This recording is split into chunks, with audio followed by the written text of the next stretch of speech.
Corruption इस हद तक बढ़ गई है कि पूरे मुल्क में इंसानों की मंडी लगी हुई है। एक बुजुर्ग पाकिस्तान तहरीक इंसाफ के सपोर्टर हमारे साथ मौजूद हैं, इनसे पूछते हैं। अस्सलाम वालेकुम जी। वालेकुम सलाम।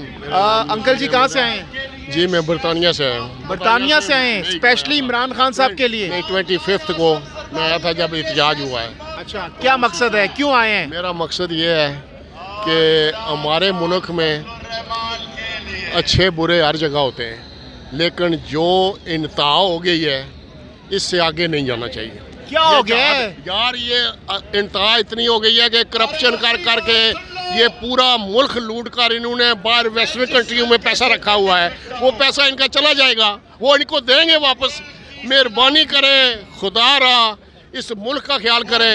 और ये जो तारीख है ये एक जहाद है, और इस जहाद में अंकल जी वो कहते हैं कि इमरान खान साहब ने मुल्क का बेड़ा गर्क कर दिया, हमने कुछ नहीं किया। वो कहते हैं जिसने भी किया, इमरान खान खुद ठीक है, मुखलस है, लेकिन उसके साथ कुछ लोग ऐसे हैं जिन्होंने उनसे भी बेड़ा गर्क किसने किया है?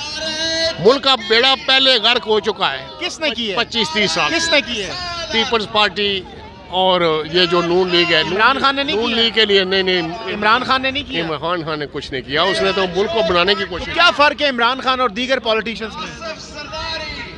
इसमें जज्बा है। ये हमारा जो पुराने मुसलमान, हमारे पुराने जज्बे से क्या होता है? जज्बे से मसाइल हल हो जाएंगे? जज्बा नहीं, जज्बे के साथ ही मसाइल जो हैं उनको हल करने की ये कोशिश कर रहा है। इसकी बात कोई सुन नहीं रहा।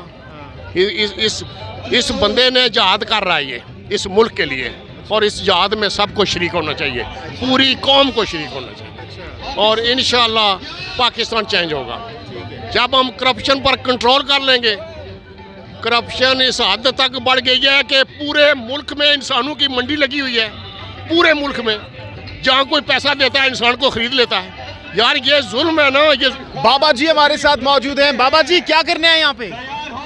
यहाँ पर आए हैं जी, हम पाकिस्तान की खातिर आए हैं और अपने मुल्क के लिए खातिर आए, इमरान खान का साथ देने के लिए आए हैं। इमरान खान के लिए क्या कर सकते हैं? हम अपनी जान भी कुर्बान कर सकते हैं और बच्चे भी दे सकते हैं ना। अच्छा, तो क्या फ़र्क है इमरान खान और दीगर सियासतदानों में? दीगर सियासत 70 साल से आ रहे हैं और जल्दी पुश्ती आ रहे हैं ना। पाकिस्तान के लिए काख नहीं सोचा है उन्हें। ये महंगाई कर रहे हैं ना। पाकिस्तान का नाम रोशन करने के लिए इमरान खान पैदा हुए हैं। आपकी क्या उम्र है? मेरी उम्र 63 साल है। सबसे अच्छा लीडर किसको पाया आपने अपनी ज़िंदगी में? मैंने अपनी ज़िंदगी में ये पहली बार पाया कि इमरान खान है जिसने इस्लाम का नाम रोशन किया है दुनिया के सामने। और इस्लाम के मुल्क जितने भी हैं उनको इमरान खान का साथ देना चाहिए, और ख़ास करके पाकिस्तान को। इतना दिलेर लीडर आज दिन तक पाकिस्तान के अंदर न पैदा हुआ है और न ही होगा ना। तो बाकी सियासतदानों में क्या फ़र्क है? मौलाना साहब, जरदारी साहब, शहबाज शरीफ, नवाज शरीफ, वो पैसा लूटते हैं, बाहर ले जाते हैं और पाकिस्तान में सियासत करने के लिए आ जाते हैं, आते हैं ना। अवाम के लिए खातिर नहीं आते हैं। नवाज शरीफ जरदारी पैसा ले आए वापस, पाकिस्तान की ये हालत नहीं होगी ना। मौलाना साहब कहते हैं खान साहब यहूदियों के एजेंट हैं। मौलाना खुद एजेंट है। मौलाना, उसको मौलाना कहना भी गुनाह है, कबीरा गुनाह है। दर्श के पैसे खाकर बच्चों को उठाकर यहाँ पर ले आओ, उसका क्या काम है सियासत के अंदर? सियासत तो है ही उतराव चढ़ाव की बेईमानी की होती है ना। और वो आ गया मौलाना यहाँ पर हमारा दर्श खराब करने के लिए ना। वो कहते हैं इमरान खान साहब नायल होने जा रहे हैं। हम वे मालूम में जाए, जहाँ भी जाए, उलमा कराम का सियासत के अंदर कोई इख्तियार नहीं है। वो कह रहे हैं इमरान खान साहब नायल होने जा रहे हैं। नहीं, नायल नहीं होगा, ये पॉपुलर हो रहा है, उसको शाखा जाकर देख लेना।